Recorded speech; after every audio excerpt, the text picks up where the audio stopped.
다 같이 우리 읽도록 하겠습니다. 시작. 보혜사 곧 아버지께서 내 이름으로 보내실 성령 그가 너희에게 모든 것을 가르치시고 내가 너희에게 말한 모든 것을 생각나게 하리라. 아멘. 오늘 말씀의 제목 따라하겠습니다. 성령이 하시는 일. 우리 옆에 다 같이 큰 은혜 받읍시다. 성령 강림전입니다. 성령에 대해서 모르는 분이 좀 많아요. 아직도 성령에 대해서 성부 하나님은 좀 알고 성자 예수님도 아는데 성령에 대해서 모르는 분이 참 많습니다. 성령 세례와 성령으로 거듭난 것도 이게 구분이 돼야 되는데 이것도 구분 안 되는 분이 많이 계세요. 내가 구원받는 거, 예수를 내가 구주로 영접하고 믿어서 내가 마음에 예수님이 믿어지고 천국 지옥이 있는 것도 믿어지고 내가 또 하나님의 자녀가 돼서 하나님을 아버지라고 부르고 고백할 수 있는 거, 이것이 바로 내가 믿어지는 자체가 우리의 힘이 아니고 하나님이 주신 선물이 바로 믿음이라 그랬어요. 아멘. 그런데 이렇게 믿어지는 거, 거듭나는 거, 이것을 구원받았다고 말합니다. 거듭남의 구원이라 그럽니다. 그러나 이것이 성령으로 구원받고 거듭난 것이지 성령 받은 게 아니에요. 성경에서는 성령 세례와 물 세례 이렇게 구분되어 있습니다. 세례 요한이 요단강에서 물로 세례를 베풀면서 이렇게 말합니다. 나는 물로 세례를 주지만은 내 뒤에 오시는 분 누군가 오시는데 그분은 바로 불과 성령으로 세례를 주시리라 이렇게 증거했습니다. 그래서 드디어 예수님이 오시니까 예수님 앞에 이 세례 요한이 이분은 나보다 능력이 더 많은 분이다. 성령으로 세례를 주시는 분이다. 이렇게 이제 소개를 했습니다. 그리고 이제 예수님께서 사도행전에 보면은 이렇게 나와 있습니다. 그 사도행전 1장에 보면은 이렇게 나와 있죠. 예수님께서 십자가에서 죽으시고 해받으신 후에 3일 후에 부활하신 후에 또 40일 동안 계시다가 하늘로 성천하여 올라가시기 전에 사도행전 1장에 이런 내용이 보면 이래 나와 있습니다. 내가 아버지께로 간다. 아버지께로 가면은 몇 날이 못 되어서 아버지의 약속하신 것을 보내줄 것이다. 아버지의 약속을 기다리라 그랬습니다. 이 아버지 약속이 뭐냐면은 성부 하나님의 약속이 바로 성령 세례인 것입니다. 이 성령 세례를 기다리러 한 것입니다.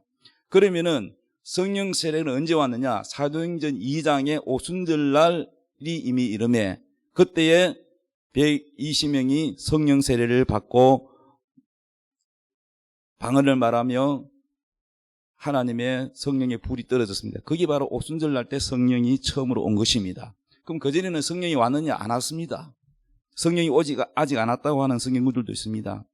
그렇기 때문에 거듭나고 구원받은 것과 성령 받은 것, 성령 세례 받은 것, 그냥 이 성령이라고 하니까 거듭난 것도 성령이거든요. 그러니까 이 성령 세례는 거듭난 것이 아니고 성령이 두 분이라는 것이 아니라 성령은 한 분이신데 성령으로 우리가 영이 다시 태어나는 것, 거듭난 것, 구원받은 것과 성령 세례를 받은 것은 이게 똑같은 게 아닙니다. 그래서 예수님께서 내가 아버지께로 가면은 보혜사 성령을 보내주겠다. 그 보혜사 성령을 기다리라 이렇게 말했습니다. 예루살렘을 떠나지 말고 성령을 기다리라. 아버지 약속하신 것을 기다리라. 그래서 아버지 약속이 바로 뭐냐면은 성령이라는 거예요. 성령 세례는 예수님이 부활하신 후에 하늘로 승천하여 하나님께로 가야 성령 세례가 오게 되었습니다.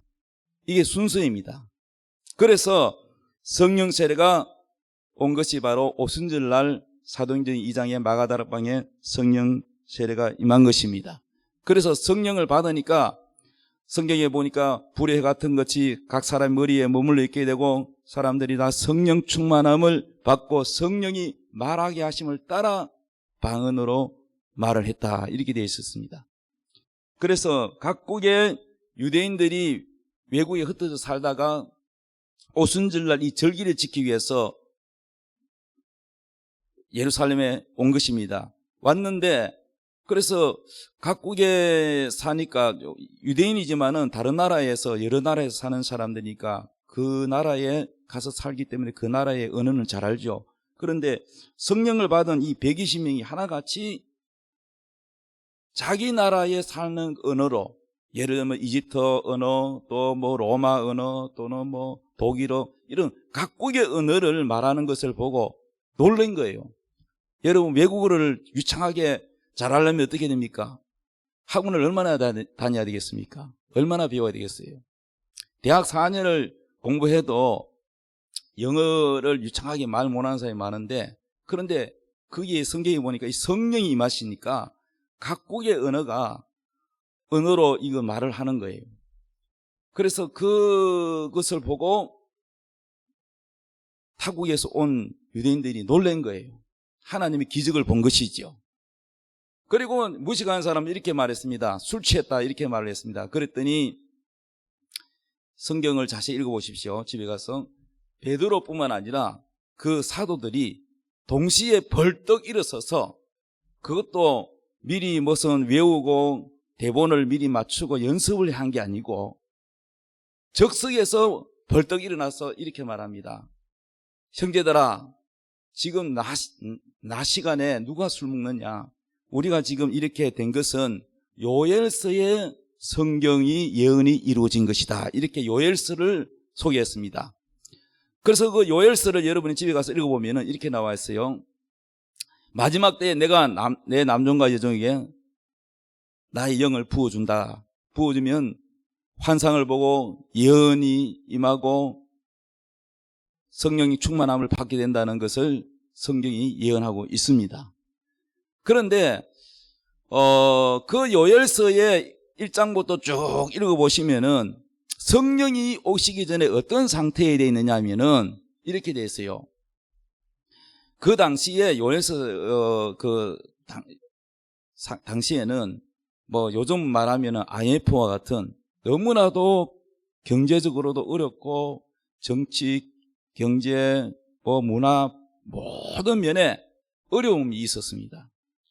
그러니까 농사를 지면은 그 농사를 저기 와서 다 걷어가 버리고 그 남은 거는 메뚜기가 갉아먹어 버리고 그 다음에 넛이 다 갉아먹어 버리고 뭐 하여튼 우박이 또 오고 이래가지고 이 재난 때문에 뭐 먹을 것이 없어요. 먹을 것이 없어서 가축들 사료를 먹일 것도 없고, 심지어는 비가 안 와서 들판에 있는 짐승들도 헐떡거리며 배고프다고 소리를 치고 아우성을 치는 그런 정말로 어려운 지경이었습니다. 그럴 때에 하나님께서 선지자를 통하여 말씀합니다. 이 모든 재난이 너희들 죄 때문이다. 그러므로 너희가 이 문제를 해결하려면 성회를 소집하고 금식을 선포하고 다 하나님 앞에 회개를 하라는 것입니다. 그래서 요즘으로 말하면 성회, 부흥이죠. 다 작정 기도를 하고 금식을 하면서 하나님 앞에 회개를 합니다. 하나님 앞에 우상 숭배한 죄, 그리고 사랑하지 못한 죄, 다투고 싸운 죄, 모든 있는 죄 없는 죄를 하나님 앞에 철저하게 회개를 하고 나니까 하나님의 성령을 부어주시고 그 영으로 회복이 되는 거예요. 이 성령 오순절은요, 회복입니다. 회복. 할렐루야. 그래서 오늘날 우리 한국뿐만 아니라 전 세계적으로 코로나 때문에 경제적으로 지금 어렵고 있고요.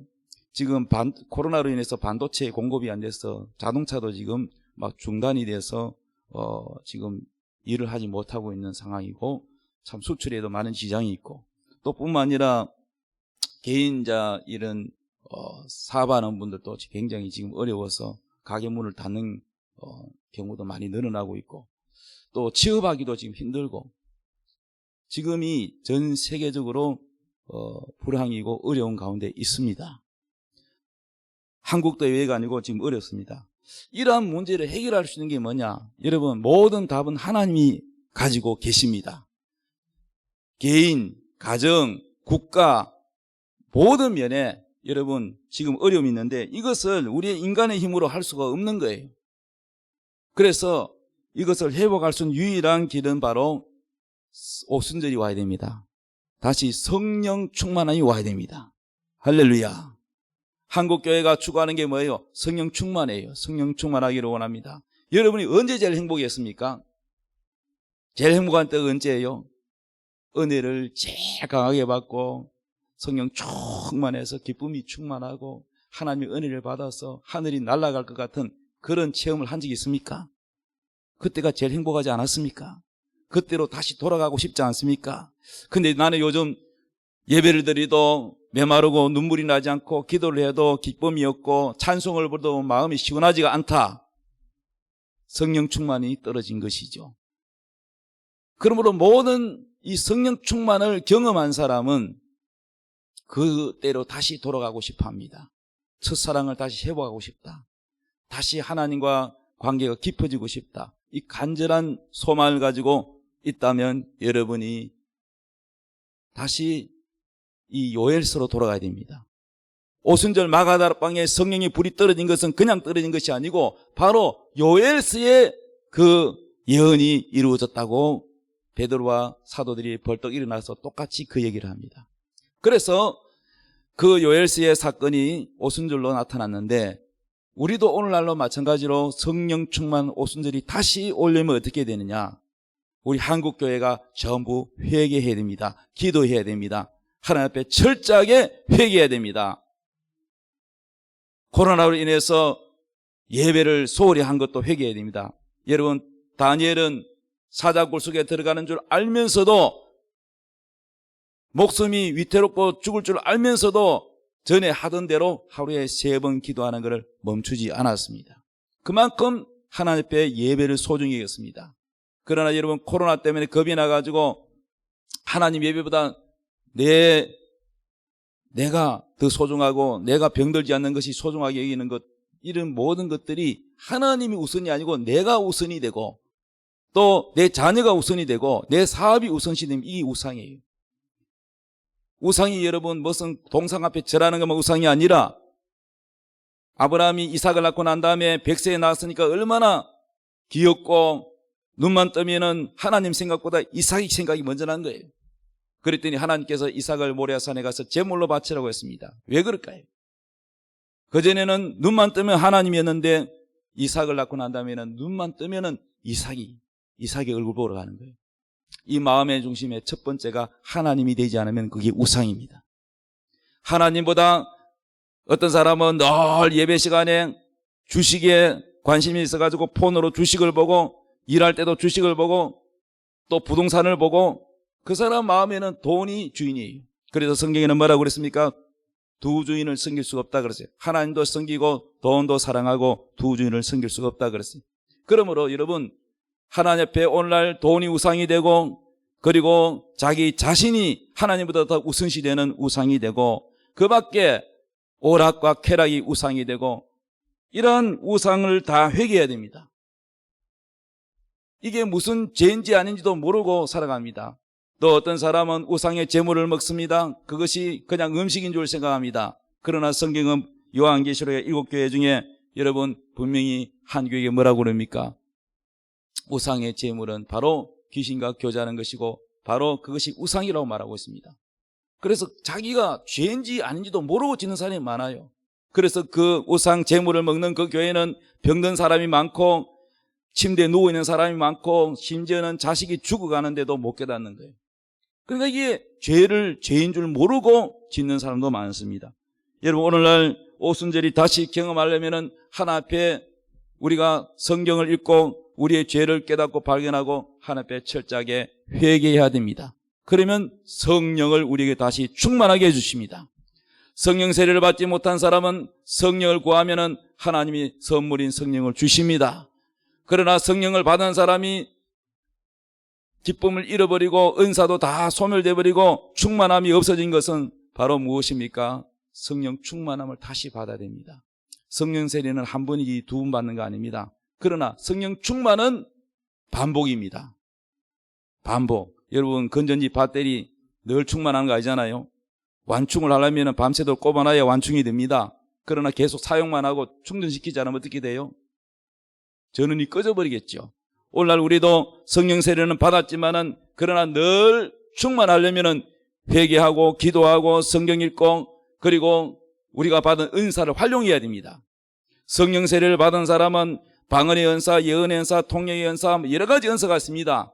그런데 그 은사를 여러분이 사용을 해야 됩니다. 그렇지 않으면 그 은사가 소멸된다고 성경은 말씀하고 있습니다. 그래서 오늘날 우리가 성령을 받아놓고 성령이 우리 안에 계시고 우리는 하나님의 성전인데 성령은 받았는데 성령이 주인이 아니라 우리가 주인 노릇을 하기 때문에 여러 가지 문제가 생기는 것입니다. 그래서 오늘 말씀 제목이 성령이 하시는 일, 성령이 오시면 어떤 일을 하시느냐. 로마서 8장 16절 성령이 친히 우리의 영과 더불어 우리가 하나님의 자녀인 것을 증언하시나니 이렇게 기록하고 있습니다. 성령이 우리 안에 오시면은 성이 우리의 어디 계시겠어요? 우리의 영이 계십니다. 그래서 성령이 우리의 영이 오면은 우리의 영이 다시 거듭나서 새 사람이 된 것입니다. 그래서 이 우리가 영이 하나님 앞에 신앙 고백을 하는 것입니다. 할렐루야. 그런데 그것이 영이 혼자 사는 것이 아니라 성령이 우리 영이 계시기 때문에 우리가 믿어지고 깨달아지고 하는 것입니다. 그 다음에 고린도후서 1장 22절입니다. 다 같이 읽읍시다. 시작. 그가 또한 우리에게 인치시고 보증으로 우리 마음에 성령을 주셨느니라.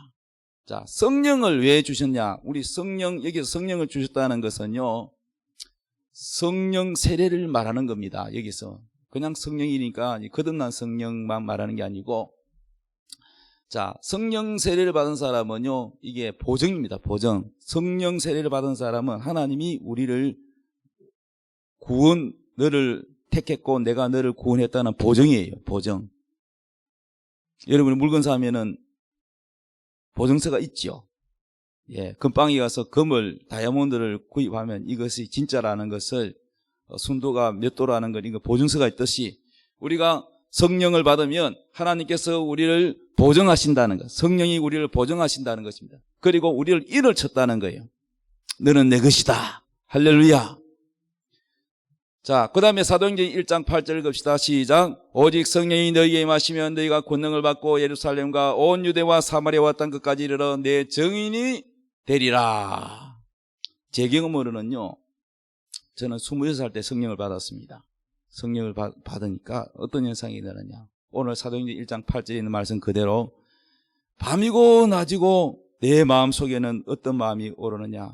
어떻게 하면은 내 직장에 있는 선배, 후배, 동료 전도해서 교회로 데리고 갈까? 이 생각만 해요. 이 생각만. 어떻게 하면은 우리 믿지 않는 부모, 형제 예수 믿게 할까? 오직 영혼 구원, 오직 전도. 할렐루야. 그것은 내 마음이 아니에요.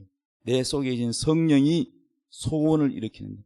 성령님은 성령님의 소원을 일으킵니다. 그 성령의 소원이 무엇이냐? 바로 복음을 전파하는 겁니다. 오직 예수 그리스도를 전가하는 것입니다. 그래서 성령이 너희에게 임하시면 너희가 뭘 받고요? 권능을 받습니다. 그래서 성령이 제게 오니까 저는 원래요, 제 눈이 좀 크잖아요. 제가 초등학교 때 저도 몰랐는데 초등학교 동창회 갔더니요, 어떤 아줌마가 이제 우리 동창인데 나한테 오더니 그러더라고요. 야, 중렬아, 너 나한테 맞은 거 기억나냐? 이러더라고요. 나는 기억이 안 나는데 나는 이 학생들한테도 맞았더라고요. 얼마나 숙맥이었으면, 얼마나 숙기가 없었으면 그랬을까요? 그런데 제가 성령을 받고 나니까요, 이 숙기 같고 부끄러움이 많고 내성적이고 이런 제가 완전히 달라졌어요. 그래서 산기도를 가는데 공동모지가 있는 곳에도 제가 가서 산기도를 갈 정도로 성령이 임하니까 담대해지고 겁이 없어지더라고요. 할렐루야. 그래서 제가 경험했기 때문에 내성적이고 소심하고 부끄러움이 많고 그런 사람이 있으면은 저는 성령을 받으라고 간구합니다. 성령 세례 받으세요. 성령 세게 받으세요. 아멘. 그러면 담대해집니다, 여러분. 그리고 권능을 받고 예루살렘과 온 유대와 사마리아 땅 끝까지 이르러 내 증인이 되리라. 이 증인이라는 용어는요, 법정 용어입니다. 예를 들어서 어떤 사람이 죽었어요. 죽었는데 그 현장에서 누가 그 사람을 죽인 것을 내 눈으로 직접 본 것을 뭐라 그래요? 그 사람을 정의라 그럽니다. 그런데 법정에 있었는데 판사가 묻습니다. 당신은 직접 봤습니까? 아, 내가 본 게 아니고요. 내 친구가 그러대요. 내 친구가 직접 봤다고 그러대요. 직접 본 내 친구가 말했기 때문에 확실합니다. 그런데 이 사람은 정인으로 인정이 안 됩니다. 직접 본 게 아니기 때문에. 그러면 성령을 받으면 정인이 된다는 말이 무슨 말이냐면요. 예수님이 십자가에 여러분이 태어나기 전입니다. 2000년 전에 예수님이 오셨으니까 여러분은 2000살 아니잖아요. 그리고 여러분이 태어나기 전에 이미 예수님이 이 땅에 오셔서 여러분 죄를 위하여 십자가에 죽으시고 무덤에 들어가셔서 사흘 동안 계시다가 부활하셨습니다. 여러분 본 적 있습니까? 본 적 있는 사람 손 들어보세요. 아무도 없네요. 예. 그리고 하늘로 승천하여 가셨는데 그걸 여러분 그 당시에 12사도들은 직접 예수님과 함께하고 십자가에 못 박힌 거 눈으로 보고 부활한 것도 보고 성천한 것도 그대로 실제로 본 사람입니다. 그래서 정인이에요. 아멘. 정인입니다. 직접 경험했으니까. 그런데 우리는 직접 본 적이 없습니다. 그런데 신기하잖아요. 여러분은 조금 더 의심하지 않고 믿어요, 안 믿어요? 그거 신기하지 않아요? 저는 처음에 예수 믿기 전에 누가 나한테 많이 전도를 했습니다. 뭐 다른 이단들도 전도하고 또 뭐 불교 뭐 사이비들도 많이 저를 전도했어요. 근데 저는요, 신 자체, 하나님이라는 자체, 뭐 귀신이라는 자체, 천사라는 자체, 눈에 보이는 신이라는 거는 아예 없다. 저는 원래 과학자가 되는 게 꿈이고 발명가가 되는 꿈이 어릴 때부터 꿈이기 때문에 과학적인 마인드가 가졌기 때문에 보이지 않는 세계는 인정하지 않습니다. 그는 무신론자입니다. 신은 존재하지 않는다. 인간이 나약해서 만든 것이지 신이 있어서 그런 것이 아니고 인간이 자기가 만든 그 가상의 신을 만들어서 섬기는 것이다. 이렇게 생각했습니다. 그리고 우리 어머니가 무당한테 뭐 점하러 가는 거 굉장히 싫어했어요. 그런 제가 지금 목사가 돼 있지 않습니까? 그러니까 정의라는 것은요, 제가 믿잖아요. 예수님 내 죄를 위하여 죽으신 거 믿고 부활하신 거 믿고 승천하신 거 믿고 천국 믿고 지옥 믿고. 제가 그래서 많은 사람이 전도하면, 교인들이 전도하면 제가 이렇게 말했습니다. 천국 지옥 당신이 가봤습니까? 안 가봤대. 그럼 당신도 안 가본 천국 지옥을 나보고 믿으라고 이렇게 말했거든. 항상. 왜? 당신도 경험하지 못하고 알지 못하는 걸 나보고 믿으라고. 영의 세계를 여러분, 우리가 한 번도 천국 지옥을 가본 적도 아직 없고, 그리고 예수님이 부활한 걸 본 적이 없는데도 믿는 이것이 기적이에요. 안전병이 일으키고 소경이 눈 뜨는 것보다 더더욱 기적이 뭐냐? 여러분이 이 사실을 믿는 것이 기적인 거예요. 할렐루야. 보통 기적이 아닙니다, 이게. 이 믿어지는 것이 여러분의 능력이 아닙니다. 성령님의 능력입니다. 할렐루야. 저는 막 도마 같은 사람이었죠. 의심 많은 사람. 그러니까 하나님께서 제게 예수를 믿게 하기 위해서 기적을 많이 보여주셨어요. 사도 바울이 만난 그 빛으로 찾아온 예수님을 제가 직접 저도 경험한. 그래 안 하면 제가 목사 되겠습니까? 그래서 이 정의라는 표현이 뭐냐? 성령을 받으면 우리가 정의이 된다는 것은 우리는 2000년 전에 살지 않았고 예수님이 십자가에 죽으시고 부활하신 것을 보지 않았어도 거기에 예수님이 누구와 함께 살겠냐? 예수님이 안전병이 일으키고 소경을 일으키고 하는 모든 것들은 예수님 혼자서 일하신 것이 아닙니다. 요단강에서 세례요한에게 세례 요한에게 물세례를 받고 물 위로 올라올 때 하늘이 열리고 비둘기 같은 성령이 임했습니다. 그때부터 예수님조차도 성령 세례를 받고 난 다음에 성령에 이끌려 어디 갔다고 돼? 성령이 이렇게 돼서요, 광야로 갔다고 해서. 왜 광야로 갔습니까? 마귀에게 시험 받으러. 일부러 시험 받으러 가시는 거. 코스입니다. 성령 세례를 받으면 성령이 이끄세요, 여러분. 그러니까 성령이 이끌려서 광야로 가서 40일 금식을 하시고 40일 금식 후에 마귀가 와서 3가지 시험하는데 그 시험을 다 이기셨습니다. 그 다음에 뭡니까? 제자들을 모으고 사역을 시작하는데 무엇으로 하시느냐? 성령으로 사역하시는 거예요. 예수님도 성령 세례 안 받고는 일 안 하십니다. 그래서 제자들에게 뭐라고 했습니까? 너희들은 내가 부활한 거 봤다, 하늘로 승천한 거 봤다, 그 떠들다니지 말고 이 예루살렘을 떠나지도 말고 오직 아버지의 약속 성령을 기다려라. 그래서 성령을 받고 난 다음에 사역을 해라, 이렇게 했어요. 그래서 오순절 마가라 다락방에서 10일 동안 뭐예요? 기도만 열심히 해가지고 성령이 드디어 와서 성령 받고 난 다음에 복음을 전했습니다. 그래서 사도행전 2장 이후로 사도들이 안전뱅이를 일으키고 소금을 귀신을 쫓아내고 예수님이 하는 일을 그대로 하는 것이 누가 하시느냐? 성령이 제자들과 함께 하시는 거예요.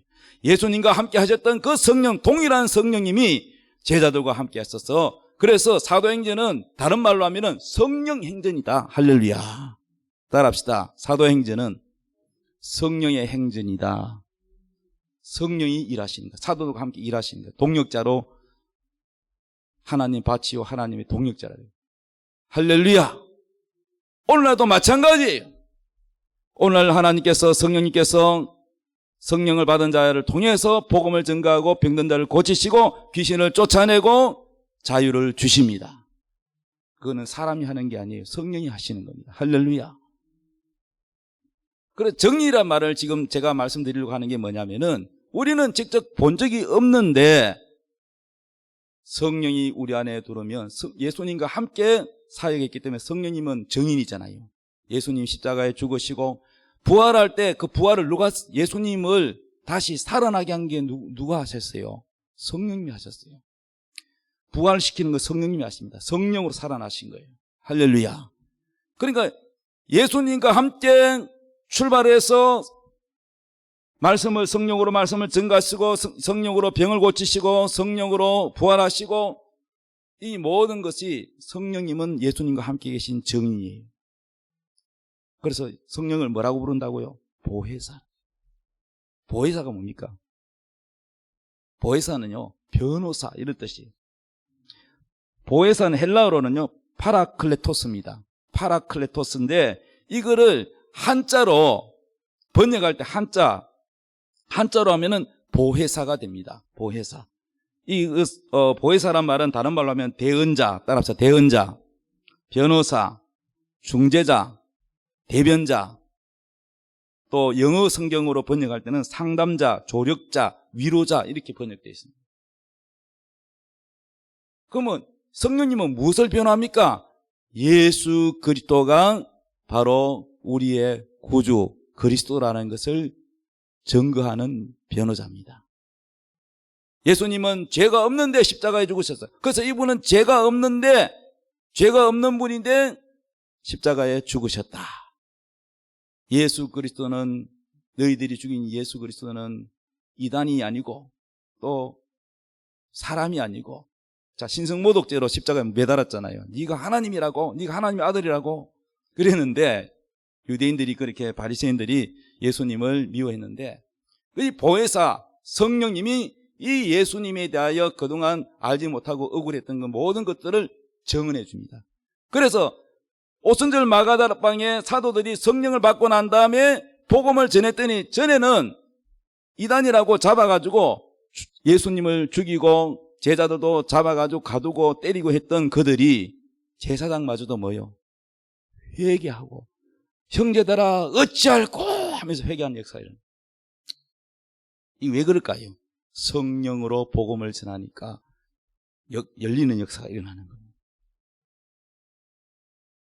예수님 말씀할 때는 말귀도 못 알아듣고 이해도 못 했는데 성령이 증거하니까, 성령님은 변호사, 보혜사이시고 중재자이시고 그 다음에 직접 예수님과 함께 하셨기 때문에 정인이라는 거예요. 근데 그 정인이신 성령이 우리가 받아버리면 우리가 뭐가 돼요? 성령과 동일한 정인이 되는 겁니다. 할렐루야. 그래서 성령이 너희에게 임하시면 너희가 권능을 받고 예루살렘과 온 유대와 사마리아와 땅끝까지 이르러 나의 증인이 되리라. 예수 그리스도를 증거하는 증인이 되는 겁니다. 너무나도 확실하게 믿어집니다. 그래서 여러분, 구원의 확신이 없고 들쭉날쭉하는 사람은 성령 세례를 받아야 됩니다. 성령 세례 받으면 너무나도 구원의 확신이 생기고 담대하게 여러분 사람들에게 복음을 증거하게 수밖에 없는 것입니다. 이 귀한 예수, 이 예수를 믿지 않으면 지옥 가는데 가만히 있지 못하는 거예요. 그래서 성령을 받으면요 전도하게 되어 있습니다, 여러분.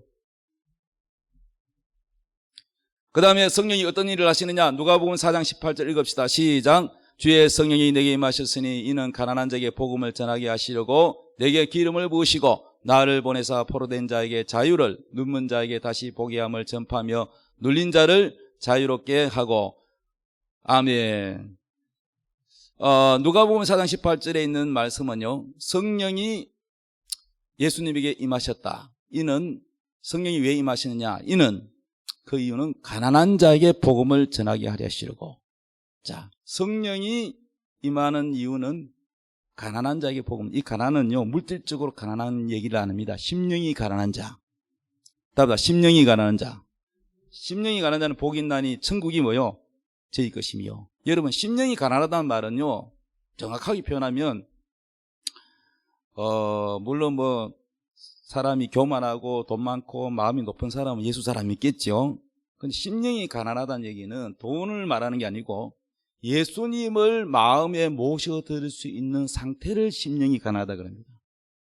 그런데 어떤 사람은 돈도 가난하고 배운 것도 없고 참 보면은 힘들게 사는데도 예수 안 믿는 사람은 그 심령이 가난한 게 아니에요. 아직도 이게 심령이 높아서. 심령이 가난한 사람은 정말 예수님의 복음을 받아들일 수 있는 영적 상태가 된 것을 심령이 가난하다. 그래서 성령이 오신 이유는 가난한 자에게 복음을 전하게 하시려고 내게 기름을 부으시고 나를 보내사 뭐 한다고요? 포로된 자에게 자유를 준다. 누구에게 포로된 자? 마귀에게 포로된 자에게 자유를 준다. 눈먼 자에게 다시 보게 한다. 이 눈은 소경만 말하는 게 아니라 육신적인 소경만 말하는 게 아니라 영적으로 깨닫지 못하는 영의 눈을 열어준다는 거예요. 그 다음에 눌린 자를 뭐요? 마귀에게 눌린 자가 있습니다. 대부분 우울증 심한 사람은요 제 영의 눈을 보면 마귀한테 잡혀 있습니다. 눌려 있습니다. 그래서 성령님은 우울증도 치료해 주십니다. 자유케 하십니다. 할렐루야. 그 다음에 요한복음 16장 13절 읽읍시다. 시작. 그러나 진리의 성령이 오시면 그가 너희 모든 진리 가운데로 인도하시리니 그가 스스로 말하지 않고 오직 들은 것을 말하며 장래일을 내게 알리시리라. 자, 성령이 오시면요 모든 진리 가운데로 인도하신다. 진리가 뭡니까 여러분? 진리 가운데로 인도하신다. 성경의 하나님 말씀이 진리예요. 성경을 오래 신앙생활해도 이 성경이 정말 열려가지고 하나님의 뜻을 완전히 알고 모든 비밀이 열리는 사람 많지 않겠지요. 여러분, 성령을 받고 난 다음에 성경을 읽고 성경 공부를 해야 성경이 열립니다. 그런데 성령 안 받은 사람은 가르쳐줘도요 이게 이해를 잘 못해요. 깊은 것을 이해하지 못해요. 얕은 말씀만, 초보적인 말씀만 이해하지 깊은 것을 이해하지 못합니다. 그래서 성령은 모든 하나님의 진리 가운데로 인도하십니다. 그리고 성령님은 절대로 스스로 말하지 않는다. 들은 것을 말한다는 것은 예수님이 우리에게 하신 말씀을 뭡니까? 그대로 그것을 전하고 생각나게 하십니다. 깨닫게 하십니다. 그리고 장래일을 너희에게 알리시리라. 앞으로 다가올 우리가 성령이 충만하면요 뭐 꼭 예언의 은사가 아니라도 성령 충만하면 우리 대한민국이 앞으로 어떻게 될 것이다. 전 세계가 앞으로 어떻게 흘러가고 있고 결국은 성령대로 되거든요. 계시록이 열립니다. 계시록이 열려요. 우리가 사후의 세계 어떻게 되고 부활이 어떻게 되고 천영왕국이 어떻게 되고 그 다음에 새하늘과 새 땅에서 어떻게 되고 새 예루살렘에 내려오면은 성 안에 들어갈 자와 못 들어갈 자, 이 구체적인 세부적인 것을 성령이 열어주십니다. 근데 성령 충만하지 않은 사람은 두리뭉실하게 잘 몰라요. 그 전화 오는 사람도 많습니다. 신앙생활 20, 30년 해도 몰라가 전화 오는 사람이 있습니다. 뭐 질문하는 사람이 있습니다. 성령 충만하면 성령님은 이 모든 장래일을 열어주십니다. 할렐루야. 로마서 8장 26절 읽읍시다. 시작. 이와 같이 성령도 우리의 연약함을 도우시나니 우리는 마땅히 기도할 바를 알지 못하나 오직 성령이 말할 수 없는 탄식으로 우리를 위하여 친히 간구하시느니라. 성령님은요, 우리의 연약함을 도우러 오셨습니다. 근데 여러분이 기도를 한다고 해도, 기도하면은, 물질 문제, 자녀 문제, 가족 문제, 사업 문제, 기도하겠죠. 그런데 정말로 하나님이 원하시는, 하나님이, 너 생활, 그런 문제보다도 지금 내가 볼 때 네가 지금 네 앞에 큰 문제가 있고 또 영적으로 네가 이대로 가면은 하나님 심판 앞에 문제가 생기는데 너 이걸 못 깨닫고 있어. 우리가 다 하나님의 모든 깊은 걸 깨달을 수 있나요? 다 아나요? 모르죠. 그럼 우리가 기도하는 거는 우리가 아는, 생각하는 만큼 기도하잖아. 우리 수준으로 기도하잖아. 우리 수준으로 기도하면 하나님이 원하시는, 하나님이 이것보다는 이게 더 중요한데 하는 것이 있는데 우리는 못 깨닫잖아요. 그럼 어떻게 하신다고요? 성령님이 우리의 연약함을 아시고 우리가 마땅히 기도할 바를 알지 못하는 것을 성령님이 도와주신다. 할렐루야. 여러분 혹시 이제 성령 세례 받으면은 주로 이제 방기도를 방기도를 하게 되잖아요. 이 방기도는 고린도전서에 나와 있지만은 우리의 영의 기도라고 해서 영의 기도. 영의 기도. 영의 기도와 마음의 기도 다릅니다. 그래서 영으로 방언으로 기도하면 내 영이 기도하거니와 마음은 열매를 맺지 못한다. 이런 말씀이 있죠. 마음의 열매를 맺지 못한다는 것은 무슨 말이냐면은 방언으로 우리말로 기도하다가 하나님 우리 아들 취업되게 해주세요. 둘째 아들 대학 가게 해주세요. 막 기도합니다. 그럼 우리가 말하는 거니까 다 이해되지요. 제가 하는 기도를 듣고 이해되지요. 그런데 그렇게 기도하다가 또 방언으로 하잖아요. 오에시왈라칼라왈라카 기도하잖아. 그러면 기도하면은 마음으로 생각으로는 계속 우리 아들 아버지 취업되게 해주세요. 대학 가게 해주세요. 이렇게 생각을 하면서 입으로는 뭐요? 방언으로 오발레콜라 하잖아요. 마음으로 생각으로는 우리 아들 기도하잖아요. 그러면 성경에는 뭐라고 그러냐면은 이 방언으로 하는 거는 마음으로 내가 생각하는 아들 기도 이거 내용과 이것이 같다 다르냐? 다르다는 거예요. 마음의 기도는 열매를 맺지 못한다. 열매를 맺지 못한다. 이 마음의 기도, 생각하는 기도, 지금 현실 문제 이게 아니라는 겁니다. 무슨 말씀인지 이해됐어요? 그러니까 두 가지 기도. 그럼 어찌할꼬? 사도 바울이 뭐라고 했어? 그러면 내가 어찌할꼬? 내가 영으로도 기도하고 마음으로도 기도하고 영으로도 찬송하고 마음으로도 찬송하고. 근데 마음으로 우리가 하는 거, 입으로 우리말로 하는 거는 보이지 않는 귀신도 듣고 있고 천사도 듣고 있습니다. 그러나 방언으로 기도하는 거는 누구만 알아듣느냐? 비밀을 말함이라 그래요. 이 비밀 기도는 하나님만 알아듣는 기도라는 것입니다. 이거는 귀신도 몰라요. 귀신이 무슨 말인지 모릅니다. 방언으로 기도하는 거 무슨 내용인지 모릅니다. 왜? 비밀이기 때문에. 그래서 내가 하는 방언인데도 내가 잘 못 알아듣겠다. 못 알아듣는 거 당연하지. 그러면 어떻게 알 수 있느냐?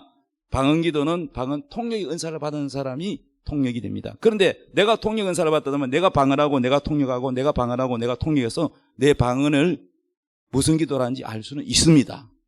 이해되셨으면 아멘. 자, 은사적인 부분은요, 오늘 시간이 없으니까, 또 다음에 하기로 하고, 어쨌든 간에 우리가 빌바를 알지 못하는까지도 성령은 우리의 영에, 방언으로 우리의 영의 기도를 하게 해서 성령이 우리의 영이 계시기 때문에 우리의 영이 방언으로 기도하는 것이 말할 수 없는 탄식으로 하나님의 뜻대로 간구하게 하신다는 것입니다. 그리고 여러분이 하나님 뜻을 잘 모르겠다. 그럴 때는 방기도 많이 하십시오. 그러면 하나님의 뜻대로 인도하실 것입니다. 성령이 말할 수 없는 탄식으로 우리를 위하여 친히 간구하시느니라. 자, 성령은 우리의 기도를 도와주십니다. 아멘.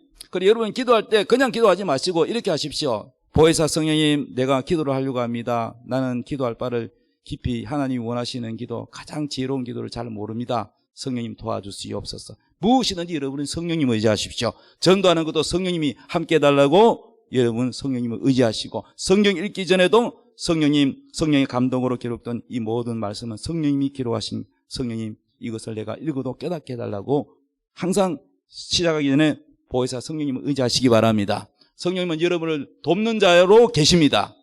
사도행전 19장 6절 읽읍시다. 시작. 바울이 그들에게 안수하며 성령이 그들에게 임하심으로 방언도 하고 예언도 하니. 자, 성령이 그들에게 임한다는, 이것은 성령은 거듭난 성령을 말하는 것이 아니고 성령 세례를 말하는 것이죠. 성령이 임하면 방언도 하고 예언도 하고 뭐 다른 은사도 임합니다. 그래서 성령이 우리에게 오시면은 뭘 주시느냐? 은사를 주신다. 아멘. 성령이 우리에게 은사를 주셔서, 은사를 왜 주십니까?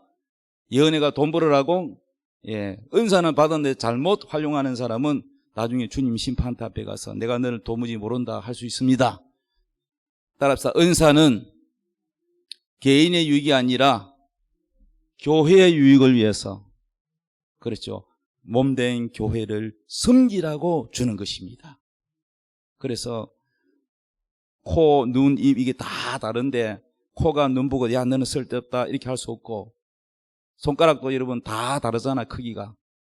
그런데 다 이 귀가 가려울 때는 이게 도움이 안 돼요. 이 엄지손가락이 굵어서. 이게 새끼손가락 들어가야 시원합니다. 그런 것처럼 요긴하게 각 지체에 하나님께서 그 은사를 주어서 몸된 그리스도의 몸을 도우라고 준 것이 은사입니다. 그래서 이 은사는 뭐로 이어져야 되냐? 직분으로 이어집니다. 직분. 주로 가르치는 은사를 받은 사람은 교사로 가야 됩니다. 예. 또 어떤 사람은 남을 막 돕고 막 섬기는 은사. 하나님께서 왜 돈을 주십니까? 그 돈으로 혼자 잘 먹고 잘 살아준 것이 아니고 구제하고 선교하는데 물질로 섬기라고 하나님이 공급해 주는 것입니다. 그래서 그 은사 받은 사람은 은사를 대로 잘 활용을 해야 하나님이 계속 능력, 은사를 더 세게 부어주시고, 또 돈 잘 버는 것도 하나님이 도와주시는데 물질을 더 많이 주시고, 예. 또 전도하면서 그냥 전도하는 것보다 그 사람이 아픈데 딱 기도해 줬더니 병이 낫는다. 신유연사가 있으면 얼마나 좋습니까? 아멘. 저는 전도할 때, 청년 때 성령 받고 전도하러 가서 이제 병든 사람 있으면 제가 평신도입니다. 평신도인데도 전도하니까, 기도하니까 병이 그 자리에서 벌떡 다 나아버렸어요. 그러니까 막 사람들이 예수를 쉽게 잘 믿지요. 할렐루야. 그래서 여러분, 이 성령이 오시면 여러분에게 은사를 주신다는 거, 여러분 시간이 부족합니다. 성령이 하시는 일을 다 말하려면은 끝도 없지만 마지막으로 갈라디아서 5장 22절 읽읍시다. 시작. 오직 성령의 열매는 사랑과 희락과 화평과 오래 참음과 자비와 양성과 충성과 온유와 절제니 이 같은 것을 금지할 법이 없느니라. 성령의 은사를 비유하자면 우리가 농사를 지을 때 호미로 가지고 농사를 짓는 게 빠르겠어요? 밭은 수천만 평인데 호미로 농사 짓는 게 빠르겠어요? 아니면 트랙터, 기계 가지고 농사 짓는 게 빠르겠어요? 예? 그거 말할 것도 없지요. 트랙터 기계 가지고요. 요즘은 추수할 때도 이렇게 쫙 지나가면 벼를 자동으로 쫙 이거 잘라가지고 옆으로 쫙 눕혀가지고 기계가 다 합니다. 그 탈북자들이 이제 와가지고 농사 짓던 사람이 우리나라에 농사 짓는 거 보니까 사람 별로 없는데 기계가 다 하는 거 보고 놀랬다는 겁니다. 말하자면 우리가 하나님이 일을 하는 것도 내 힘으로 막 하는 것보다는 성령의 은사를 받아가 일하면 훨씬 잘합니다. 제가 청년 때 우리 개척교회를 다녔는데 뭐 담당 청년 전도사 이런 게 없고 이제 청년들이 돌아가면서 몇 명 안 되니까 설교를 했어요. 예배 시간에, 청년 예배 때. 근데 저는 이 원고 없이 했거든요. 그래 다 남들이 부러워합니다. 나보다도 훨씬 오래 교회 다닌 사람은 원고를 갖다 A4 용지를 막 노트에다가 막 4장 5장 써가지고 막 읽으면서 이렇게 설교를 하는데 저는 그냥 막 아무 원고 없이 설교를 하니까 그게 저보고 부럽다 그래요. 근데 왜 그러냐면 제게는요 말씀의 지혜와 지식의 은사를 받았거든요. 근데 그걸 이제 열심히 전도하니까 하나님 주시더라고요. 예. 말도 잘 못하고 부끄러움이 맞고 얼굴이 빨개지고 그런 제가 하나님 그런 은사를 주시니까 훨씬 더 잘 가르치고 잘 전도하고 설교할 수 있게 하나님이 은사를 주셨습니다. 그러니까 이 은사는 뭐냐면은 이 밭을 가는데 열매를 풍성하게 맺도록 하는 도구의 역할을 한다면 성령의 열매는 뭐냐? 목적입니다. 농사 짓는 목적이 뭐예요? 트랙터, 뭐 이거 뭐 은사, 뭐 이거 뭐 예언의 은사, 방언의 은사, 뭐 신유의 은사. 이게 목적이 아니고 성령의 목적은 뭐냐? 열매입니다. 열매. 사랑입니다. 희락, 화평, 오래 참고 자비. 이게 뭡니까? 한마디로 하면 예수님을 닮는 거예요. 이게 신앙의 목적입니다. 최종 목적은 바로 성령의 열매, 예수 그리스도의 바로 그와 형상을 닮아가는 것이 목적입니다. 그래서 교회는요, 이 은사를 통해서 섬기고 돕고 해서 어떻게 해야 되냐? 교인들이 그리스도의 형상을 이루어야 되는 것입니다. 할렐루야. 자, 성령의 열매를 우리 옆에 인사합니다. 성령의 열매를 맺읍시다. 아멘. 자, 우리 찬양하고 기도하고 마치도록 하겠습니다. 여호와는 너에게 복을 주시기 원하며. 우리 찬양하고 기도하겠습니다.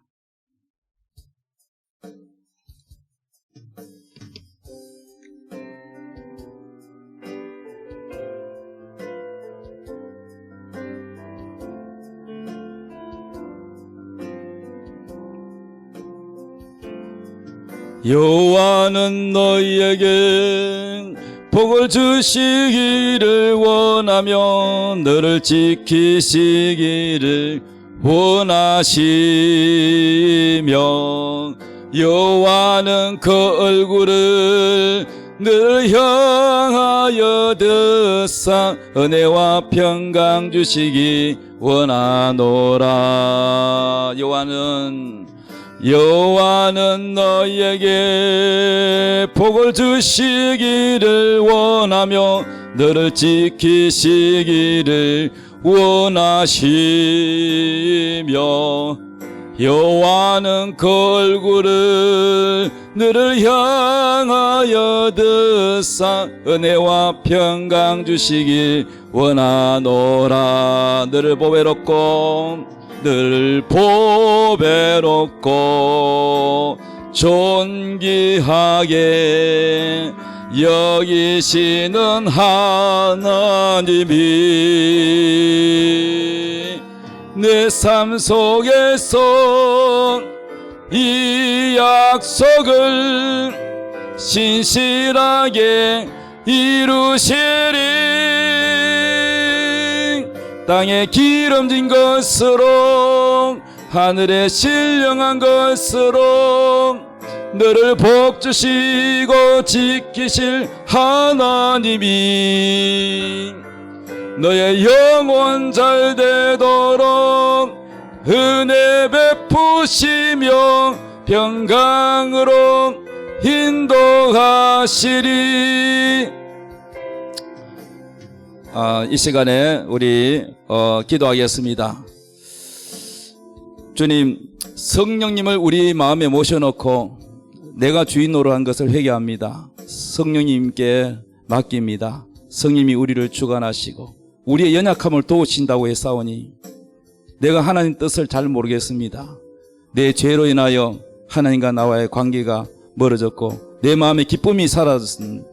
성령님, 내가 성령님을 근심하게 하고 성령님을 서운하게 한 것이 있으면 용서해 주시고 다시 한번 성령 충만하게 해달라고, 또 성령 세례 받지 못한 사람은 성령 세례를 간구하십시오. 주실 것입니다. 다 같이 기도하겠습니다. 주여, 주여, 아버지, 주여, 성령님, 보혜사 성령님, 우리가 성령님 모셔놓고 아버지여, 우리가